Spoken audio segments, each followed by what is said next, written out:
All right, Rick Ross, it is your big weekend here in Atlanta, or in Fayetteville to be specific. Your car and bike show has gotten bigger and bigger every year.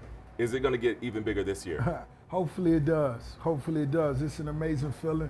And you know, for Rose, it's all about something beginning as a dream. Got 350 acres, my front yard. This is a passion. We entrepreneurs, let's create something. Let's create a partnership with the community. And that's what we've done every year. We've invested more into it, and it's only got better and better and better. So I'm excited about this weekend.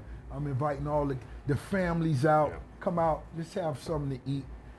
Come look at the beautiful bikes, the cars, the networks, the celebrities, the entrepreneurs. It's a great vibe. Why do you keep this going?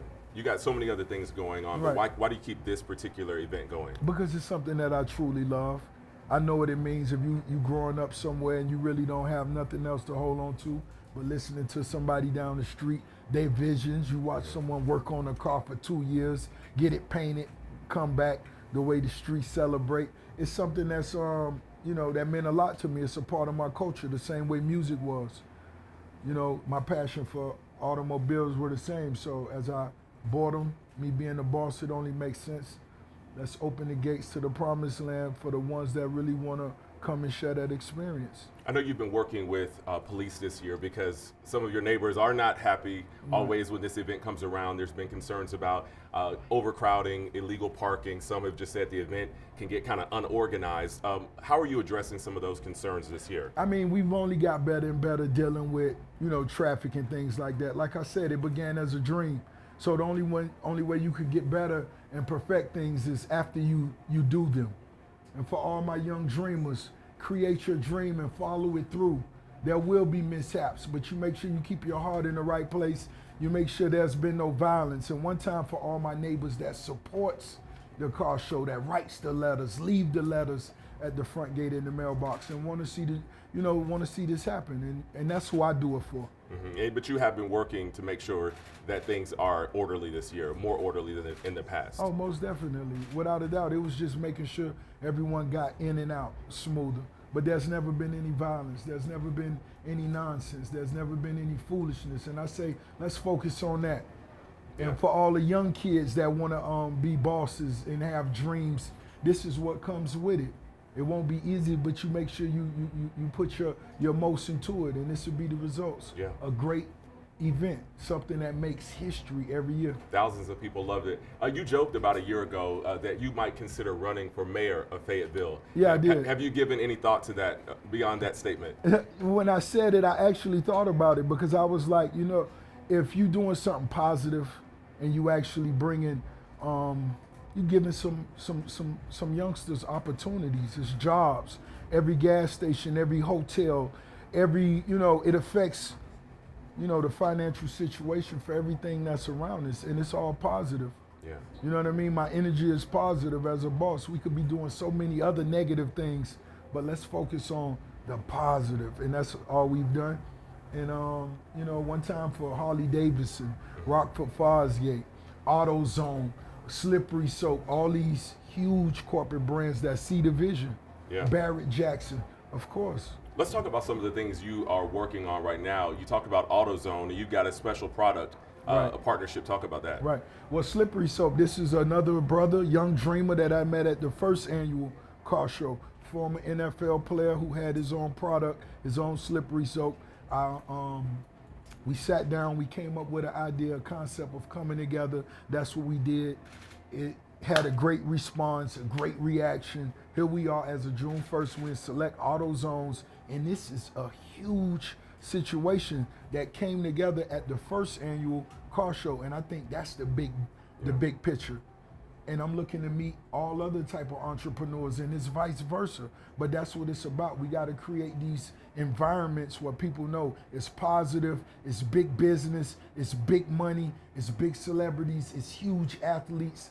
And why not do it here in Fayetteville? I opened my gates to my home. Yeah. We didn't go to a convention center. That's something that we should celebrate as a whole. Have you ever considered perhaps, as it gets bigger, moving it out of your estate? It's not about just getting bigger and making the most money I could make. Like I said, the vision for me was the fact that I was a young dreamer that began making music, bought some real estate, when it was sitting there for years, everybody rolled past Evander Holyfield real estate. And I accepted the challenge. You I sure stepped did. up, invested in it, and here we are. I think that's, for me, that's what I would take if I was sitting on the other side of the lens. That's remarkable. Speaking of the music you just mentioned, you're coming up on a pretty big milestone next year, 20 years since your debut studio album, Port of Miami. Right. How are you celebrating, and is there new music on the way? There is. There is, and I'm gonna let you know right here, there is new music on the way. Ricky Rose, me and Pharrell, we actually shut down one of the biggest bridges in Paris last month for the actual video, so I'm gonna be releasing a new single with the visual as well. I'm finishing up my album, as well as my artist, Nino Breeze. I just had him out on a tour with me, and we doing what we love most. Yeah. Yeah. I love that. You spend a lot of your time here in Atlanta, of course, Fayetteville, but you also spend a lot of time back in Florida. What keeps you here in Atlanta? I always like to ask artists who could be anywhere. When I was young, I always loved what Atlanta represented. Being black, being strong, being creative. This was the first city I ever came to, and I remember seeing 3 and 4 recording studios on the same street. I said, what the hell is this? Oh my God. Yeah. This is where dreams come true, you know what I mean? So I wanted to come and enjoy and share in that moment, in that experience. In my own ways, I invested in Atlanta, and Atlanta invested in me in different ways. And I believe as young entrepreneurs, sometimes you have to travel. You have to leave home, go other places, meet other people, share those ideas and put things together. Yeah. Last question. This is Men's Health Month, and I know you in the past have talked a lot about taking control of your health. You've lost weight. You look good. You were up to 350 at one point, right? I was. You look good. You really eating better. You're working out. What does a healthy Rick Ross look like? How are you taking control of your health right now? Well, it's just really, for me, it's all about your diet. You know, and a lot of times I break the rules. I want a chili dog with sauerkraut. I want a 20-piece. You know what I'm saying? All flats, lemon pepper. But it's all about your diet. And stay active, guys. We got to stay active. Whatever you got going on, there's no excuse for not getting up, making sure you're stretching. You do 100 toe touches. Make sure you get out with your buddies and just go biking, go walking, go whatever it is. You have to stay active if you want to live a long life. And that's simple. If you want to tap out early and, you know, everybody put your t-shirt on, just don't do nothing. Yeah. Good stuff, man. Thank you, Rick Ross. Appreciate you. Thank you, man. My Awesome. Thank you.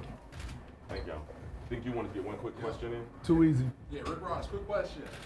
So you talk about facilitating people's dreams, entrepreneurs, all that stuff. For yourself, what did it cost for you to achieve your dream? The sacrifice, the time. The time. That's when you're sitting in a dark room by yourself and you don't know the answers. That's what success is. You don't know the answers. You don't have the answers. There's nobody you could go to and get the answers. All you could do is follow what your heart says and don't quit. Don't fold. As an artist, as a songwriter, I felt like we was, you know, what Luke did, 40 years Southern hip hop, I take my hat off to him. Nobody else could do that. But other than what Luke was doing in Slip and Slide Records, we had no other rap labels. That's what I mean by what Atlanta had going on. So when you're in Miami and you somewhat of a lyricist, you're not just making the twerk music. You could be in a tight spot, but you can't quit. You can't give up, man. And here I am, 20 years later, for my debut album, Port of Miami. It's the boss. Thank you, appreciate you. Appreciate you, man. Thank you.